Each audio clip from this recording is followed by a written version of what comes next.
Hello friends मु रश्मि मो YouTube channel A&R blog को स्वागत करुँची। मो वीडियोटी आपण मानक केमती लगुच लाइक कमेंट करी जनातु सब्सक्राइब करिया को भूलंतु नहीं। वीडियोटा लास्ट पर्यंत देखंतु। नमस्कार।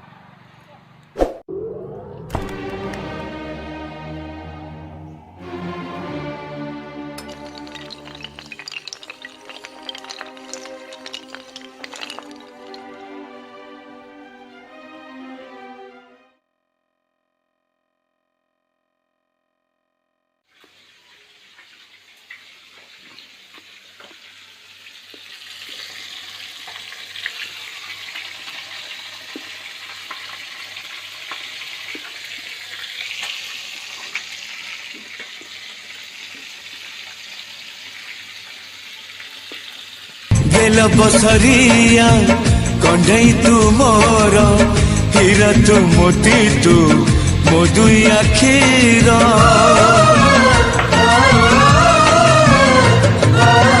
दुनिया देखी हाथ धरी तोर बापा तू माँ तू किए अच्छी मोर आसु पछे मेघ बदलुए पाग नदी सिले पछे नदी शिव दिग नहीं जीवी बाट कढ़े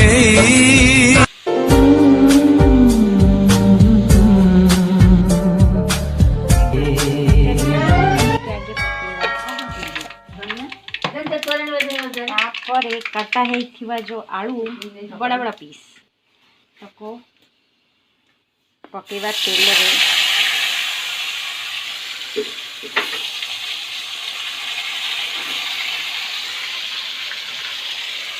फ्राए कर आलू टाको पूरा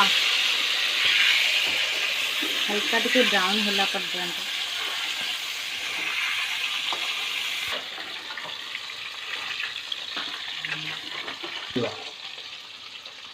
ब्राउन होला पर्यंत आलू को टिके नोट उठा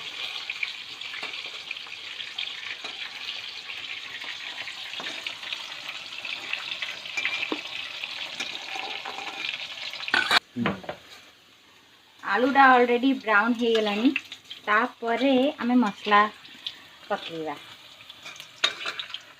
ये सरसों बाटनटा एथरे आमे सरसों जीरा लसुन प्याज नॉर्मली आम माछ जो देसी माछ जो रंधा हुए आम गाँव पूरा गाँवली स्टाइल आमर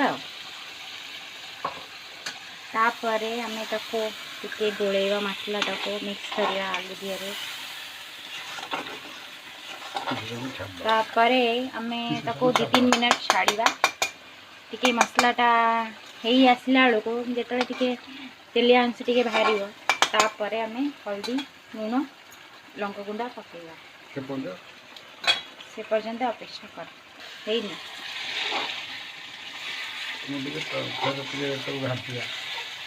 पुणी टिके ताको तरकारी को नौटेवा टिके नाले तले लागी जीवो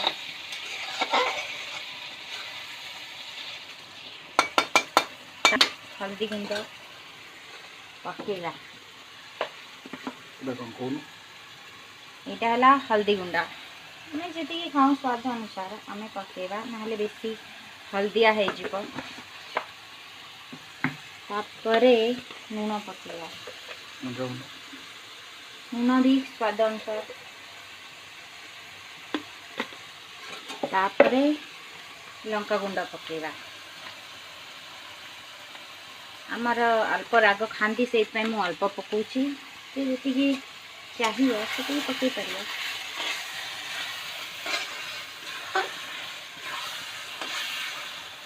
तापरे आमे अल्प टिके कषिवा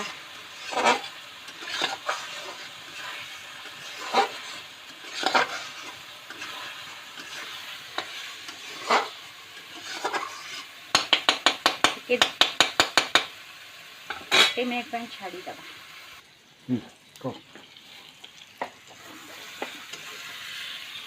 तापरे आम मसलाटा पूरा रेडी हेलानी तापरे एथर आमे आंबुल पके पूरा देसी स्टाइल रांधिया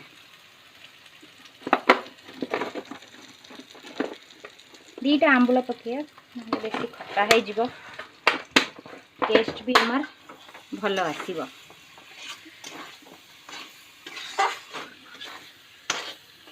तापरे आमे एथरे पानी पकईदबा जतिक आमर दरकार आलू सिझिबो।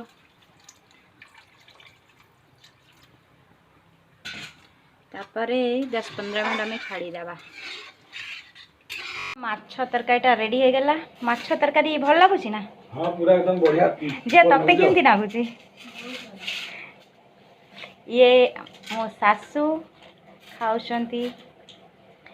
आमे नॉर्मली एमती ही खाऊ समस्ते सांग। ये हमर शॉर्ट परिवार तो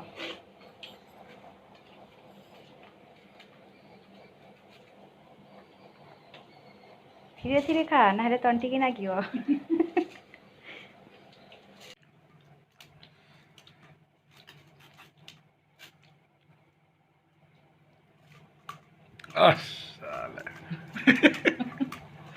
तरकारीटा पूरा तुम सुपर है ना? 2 मास परे खाउची त। 2 मास पाई कोन पाई खाउ नथलु? मोर बुद्धे ओसा थिला, तापरे मंगला ओसा थिला। अच्छा अच्छा। तापरे पुने कुआर नहीं थिला। 2 मास र मिसी के एकातर खाइ दिया सब जंग। हां से पेट बोल तो खाइबी ना। अच्छा ठीक अच्छे खा बढ़िया से इसको बाप